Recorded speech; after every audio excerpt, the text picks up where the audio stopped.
This week in artificial intelligence, a system just discovered a cancer treatment that scientists missed.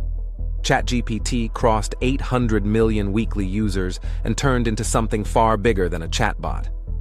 Also, the viral homeless prank using generated imagery is so realistic that police departments are scrambling to respond. 3 stories, big stakes. Let's break them down. First off, a big one. This week, Google DeepMind quietly announced a discovery that could save lives. Their new model C2S, scale 27B, didn't analyze cancer data the old way. It read it, like language. It studied the molecular chatter of living cells, looking for hidden grammar. Then it did something extraordinary. It proposed a pathway to make cold tumors, the kind invisible to the immune system, respond to immunotherapy. Researchers at Yale tested the model's idea in living cells. And it worked. Not theory, not simulation. Proof. For decades, cold tumors have been the nightmare of oncology. They don't respond to current treatments because the immune system doesn't recognize them as threats. But DeepMind's system found a way to flip the switch, to make them visible again. Think about what just happened. Artificial intelligence didn't help scientists narrow down options. It made a hypothesis on its own, pointed to a biological door we'd never opened. And it was right. That's new territory. We've crossed the line from AI assisting discovery to AI creating discovery. Picture a small research lab somewhere next year. A doctor feeds in anonymized biopsy data. The model highlights one strange pattern, a whisper of activity the team never noticed. By Friday, they're testing a new idea in the lab. Not months of waiting, not millions in screening, just insight. Of course, we stay grounded. This isn't a cure, it's a pathway to finding them faster. Biology is messy, but the process has changed forever. Tomorrow's clinics might not just label your tumor, they might read it and generate treatment routes unique to your cells.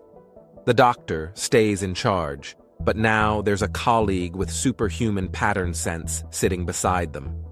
That's hope, and it happened yesterday.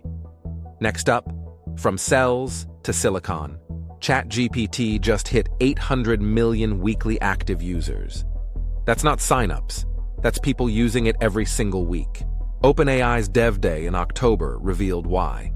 They launched the Apps SDK, turning ChatGPT into a platform, a digital ecosystem where developers can build mini apps that live inside the chat. You can now shop, book, and buy without leaving the conversation.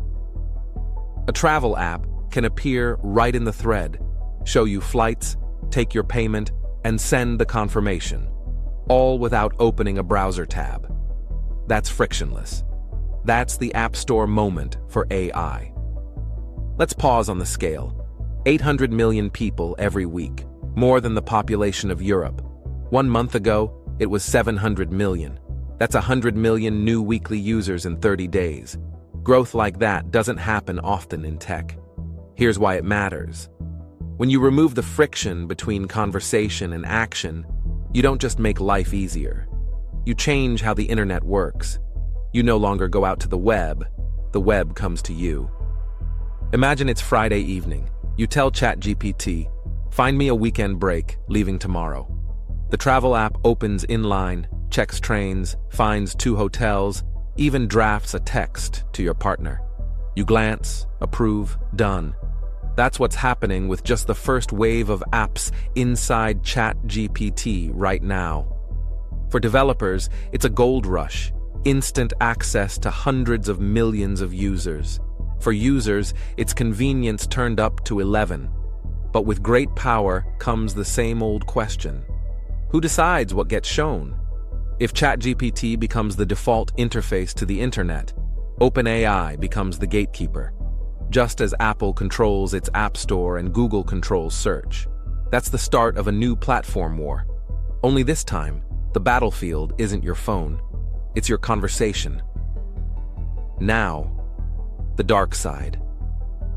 A viral prank powered by AI is spreading so fast that police departments across several countries are begging people to stop. It's called the homeless man prank, and it's exactly as disturbing as it sounds. Teenagers use image generators like Gemini or Midjourney to create hyper-realistic photos of a supposed homeless man inside someone's house. Then they send those pictures to parents or friends with messages like, "There's a man in the living room." The images look real. The panic is real, and sometimes the emergency calls are real. In Round Rock, Texas, police responded to multiple 911 calls in early October, all triggered by these fakes. Officers stormed addresses. There was no intruder, just kids chasing views. 19.7 million TikTok posts now carry variations of this trend. 19 million times people have seen a stranger appear in a photo and believed it instantly. Here's why that matters. Generative imagery has reached the threshold where the human brain no longer hesitates. We trust our eyes.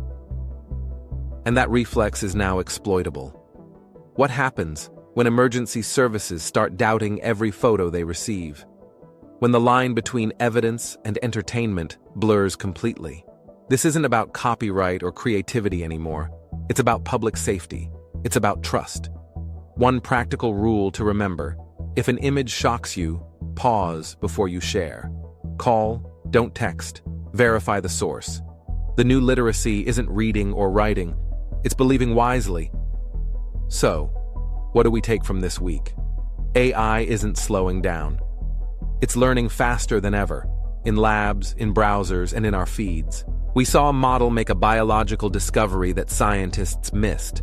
We saw a chatbot turn into a digital economy, and we saw creativity mutate into chaos on social media. Breakthroughs and dangers arriving in the same breath. Hope and harm, growing side by side. Maybe that's the real lesson of 2025. We're not waiting for the future anymore. We're trying to hold on while it unfolds in real time. Before you go, hit subscribe. It's the easiest way to stay plugged into the wildest changes happening in AI every week. Drop a comment with your take. I'll feature a few of the best in next Sunday's episode. Also, if you learned something new today, share this with a friend or post it on your socials. That's how we grow this community and keep uncovering what's next together. Because the future isn't coming. It's already here.